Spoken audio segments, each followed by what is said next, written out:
Hearty welcome to all of you. మీ విలువైన సమయాన్ని మాతో పంచుకోవడానికి వచ్చిన మీ అందరికీ హృదయపూర్వక స్వాగతం. And if you like the content please do share, like and subscribe. వాతావరణ మార్పుల గురించి మాట్లాడగానే మనందరికీ వెంటనే గుర్తొచ్చేదేంటి? సోలార్ ప్యానెళ్లు, విండ్ టర్బైన్లు అంటే పునరుత్పాదక ఇంధనం కదా. కాని భారతదేశం కథ మాత్రం కొంచెం భిన్నంగా ఉంది. ఇక్కడ విషయం కేవలం గ్రీన్ ఎనర్జీ మాత్రమే కాదు, అభివృద్ధిని, స్థితిస్థాపకతను, ఈ రెండింటినీ తన వాతావరణ వ్యూహంలో ఎంత అద్భుతంగా లుకుందో ఈరోజు మనం చూద్దాం. అయితే ఈ గ్రీన్ ఎనర్జీ వైపు ప్రయాణం మనం అనుకున్నంత సులభంగా, సరళంగా ఉంటుందా? ఎందుకంటే ఈ కథలో మనం ఊహించని మలుపులు, కొన్ని సంక్లిష్టతలు కూడా ఉన్నాయి. సరే, మరి దాని గురించే కాస్త లోతుగా చూద్దాం పదండి. సరే, ముందుగా ఒక రియాలిటీ చెక్తో మొదలు పెడదాం. ఈ పరివర్తనలో ఉన్న అనూహ్య వాస్తవాలేంటో చూద్దాం. అసలు ఈ గ్రీన్ ఎనర్జీ వైపు పరుగులు పెడుతున్న దేశాలు నిజానికి ఎలాంటి సవాళ్లను ఎదుర్కొంటున్నాయో ఒక్కసారి చూస్తే మనకొక ఐడియా వస్తుంది. ఇక్కడే అసలు విషయం దాగి ఉంది. చూడండి, ఒకవైపు ఏమో 100% క్లీన్ ఎనర్జీకి మారిపోతాం అనే ఒక గొప్ప వాగ్దానం. కాని మరోవైపు వాస్తవంలోకి వస్తే గ్రిడ్ అస్థిరత, రకరకాల అడ్డంకులు, ఆకాశాన్నంటుతున్న ఖర్చులు, ఈ రెండింటి మధ్య ఉన్న గ్యాప్, అదే అసలైన సవాల్. చూడండి, ఈ సమస్యలేమీ మనం ఊరికే గాలిలో చెప్పేవి కావు, అక్షరాల ఆచరణలో కనిపిస్తున్నవే. యూరప్నే ఉదాహరణగా తీసుకుందాం. నెదర్లాండ్స్లో చూడండి, గ్రిడ్ మొత్తం ఓవర్లోడ్ అయిపోతోంది. ప్రజల్ని కరెంటు వాడకం తగ్గించమని అడగాల్సిన పరిస్థితి. ఇక జర్మనీలో అయితే ఇంటి కరెంటు బిల్లులు, ఇండస్ట్రీ బిల్లులు అన్నీ ఆకాశాన్నంటున్నాయి. దీన్ని బట్టి మనకర్థమయ్యే ఒకే ఒక్క పాఠమేంటంటే, సరైన ప్లానింగ్, సరైన బఫర్స్ లేకుండా కేవలం వేగంగా మారిపోవాలి అనుకుంటే వ్యవస్థలు ఎంత బలహీనపడతాయో ఇవి ప్రత్యక్ష ఉదాహరణలు. సరిగ్గా ఇక్కడే ఈ ప్రపంచ అనుభవాల నుంచే భారతదేశం ఒక కీలకమైన పాఠం నేర్చుకుంది. అందరూ పరిగెడుతున్నారు కదా అని మనం కూడా గుడ్డిగా పరిగెత్తాల్సిన అవసరం లేదు. అందుకే భారతదేశం తన వాతావరణ వ్యూహంలో అభివృద్ధికి మొదటి ప్రాధాన్యత ఇచ్చింది. ఈ కాన్సెప్టు చాలా ముఖ్యం. అభివృద్ధియే అనుకూలత. వినడానికి సింపుల్గా ఉన్నా దీని అర్థం చాలా లోతైనది.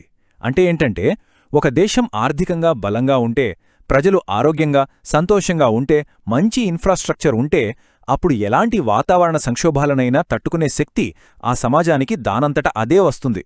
అదే దీని వెనకున్న అసలు ఆలోచన. సో భారతదేశం యొక్క ఈ వ్యూహం మొత్తం 3 ప్రధాన స్తంభాలపై ఆధారపడి ఉంది. 1 అనుకూలత, 2 ఉపశమనం, 3 వీటన్నిటికీ అవసరమైన ఆర్థిక వనరులు. ఇప్పుడు మనం వీటిని ఒక్కొక్కటిగా వివరంగా చూద్దాం. రైట్. సో మొదటిది అనుకూలత, అంటే అడాప్టేషన్. దీని అర్థమేంటంటే, భవిష్యత్తులో కర్బన ఉద్గారాలు తగ్గించడమనేది లాంగ్ టర్మ్ గోల్, అది సరే. కానీ ఇప్పటికే మన తలుపు తడుతున్న వాతావరణ మార్పుల ప్రభావాల సంగతేంటి? వాటిని ఇప్పుడెలా తట్టుకోవాలి? స్థితిస్థాపకతను ఇప్పుడే ఎలా నిర్మించుకోవాలి? దాని గురించే ఈ సెక్షన్. మరి ఈ సమస్యల్ని పరిష్కరించాలంటే ఏం కావాలి? చాలా డబ్బు కావాలి. కాని ఇక్కడ స్క్రీన్ మీద కనిపిస్తున్న ఈ నెంబర్ చూడండి. ఇది ఒక షాకింగ్ నిజం. ప్రపంచవ్యాప్తంగా అభివృద్ధి చెందుతున్న దేశాలకు అవసరమైన మొత్తం $310 బిలియన్ పైనే. కాని వాస్తవంగా అంతర్జాతీయంగా అందుతున్న సహాయం ఎంత? కేవలం $26 బిలియన్. చూసారా ఎంత తేడా ఉందో? ఈ భారీ గ్యాప్ మనకేం చెప్తోందంటే, ఎవరో బయటనుంచి సహాయం చేస్తారని ఎదురుచూడడం కన్నా మన సొంత పరిష్కారాలు మనం వెతుక్కోవడమే సరైన మార్గమని. సొంత పరిష్కారాలంటే ఇవే. చూడండి, దేశవ్యాప్తంగా క్షేత్రస్థాయిలో ఎలాంటి అద్భుతమైన ఆవిష్కరణలు జరుగుతున్నాయో. ఉదాహరణకి అహ్మదాబాద్. అక్కడ అధిక ఉష్ణోగ్రతలకు ఇబ్బంది పడే రోజువారీ కార్మికుల కోసం ఏకంగా హీట్ ఇన్సూరెన్స్ తెచ్చారు. మేఘాలయ వెళ్తే అక్కడి స్థానిక సంఘాలు ఏకంగా 55,000 నీటి ఊటలను మ్యాప్ చేసి వాటిని కాపాడుకుంటున్నాయి. ఒడిశాలో అయితే 39,000కు పైగా పానీ పంచాయతీలు నీటి నిర్వహణను ప్రజల చేతుల్లోనే పెట్టేశాయి. ఉత్తరాఖండ్లో ఒక కమ్యూనిటీ రేడియో స్టేషన్ విపత్తు హెచ్చరికలిస్తోంది. జోధ్పూర్లో నెట్ జీరో కూలింగ్ స్టేషన్లున్నాయి. చూసారా, ఇలాంటి స్థానిక ప్రయత్నాలే వాతావరణ మార్పులపై మన అసలైన పోరాటానికి బలమైన పునాదులు. సో చూసారుగా, ఇలాంటి ప్రాక్టికల్ చర్యలతో మనం ప్రస్తుతమున్న వాతావరణ ప్రభావాలను తట్టుకునే శక్తిని పెంచుకుంటున్నాం. అయితే ఇది నాణ్యానికి ఒక వైపు మాత్రమే. మరి భవిష్యత్తులో ఈ ప్రభావాలను తగ్గించడమెలా? అంటే ఉద్గారాలను ఎలా కంట్రోల్ చెయ్యాలి? ఇక్కడే మన వ్యూహంలోని రెండవ స్తంభం ఉపశమనం లేదా మిటిగేషన్ తెరపైకి వస్తుంది. ఇదొక ఆచరణాత్మక పవర్ మిక్స్. ఈ చార్ట్ చూస్తే భారతదేశ ప్రస్తుత విద్యుత్ సామర్థ్యం ఎలా ఉందో మనకొక క్లియర్ పిక్చర్ వస్తుంది. శిలాజ ఇంధనాలకు, పునరుత్పాదక ఇంధనాలకు మధ్య ఒక బ్యాలెన్స్ మెయింటైన్ చేస్తున్నట్టు కనిపిస్తుంది కదా. ఇది మన ఉపశమన ప్రయాణానికి ఒక స్టార్టింగ్ పాయింట్ అన్నమాట. అయితే ఈ గ్రీన్ ఎనర్జీ ప్రయాణంలో ఒక పెద్ద ట్విస్ట్ ఉంది. అదేంటంటే దాని వెనుక దాగి ఉన్న ఒక ఖర్చు.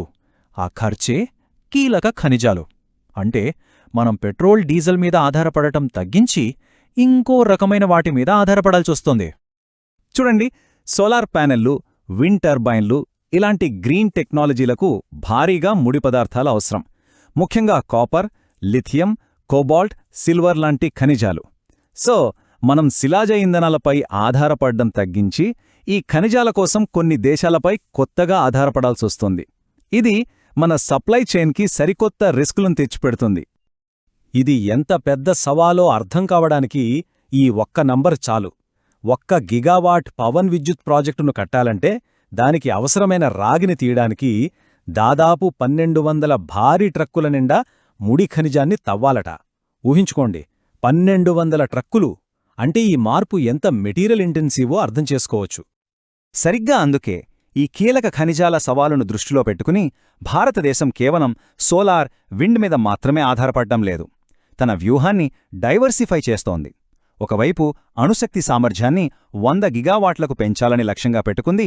మరోవైపు బ్యాటరీ స్టోరేజ్ సిస్టమ్స్ని ప్రోత్సహిస్తోంది. గ్రీన్ హైడ్రోజన్పై ప్రత్యేక మిషన్ నడుస్తోంది.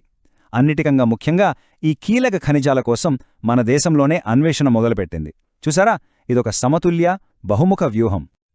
ఓకే, ఇప్పటిదాకా మనం అనుకూలతా ప్రణాళికలు చూశాం, ఉపశమనం కోసం ఒక బ్యాలెన్స్డ్ మార్గాన్ని చూశాం. కానీ ఈ అద్భుతమైన ప్లాన్లన్నిటినీ ఆచరణలో పెట్టాలంటే ఏం కావాలి? డబ్బే కదా. అదే మన వ్యూహంలోని మూడవ, చివరి స్తంభం, ఫైనాన్స్ అంటే ఆర్థిక వనరులు. మరి ఈ భవిష్యత్తు కోసం నిధులను మనం ఎలా సమకూర్చుకుంటున్నామో చూద్దాం. ఈ చార్టు చూస్తే మనకొక పెద్ద అసమానత కొట్టొచ్చినట్టు కనిపిస్తోంది. ప్రపంచవ్యాప్తంగా వాతావరణ మార్పుల కోసం కేటాయించిన ప్రైవేట్ నిధుల్లో ఏకంగా 85% అభివృద్ధి చెందిన దేశాలకు, చైనాకు వెళ్తున్నాయి. ఇక మిగిలిన అభివృద్ధి చెందుతున్న దేశాలన్నింటికీ కలిపి వస్తున్నది కేవలం 15% మాత్రమే.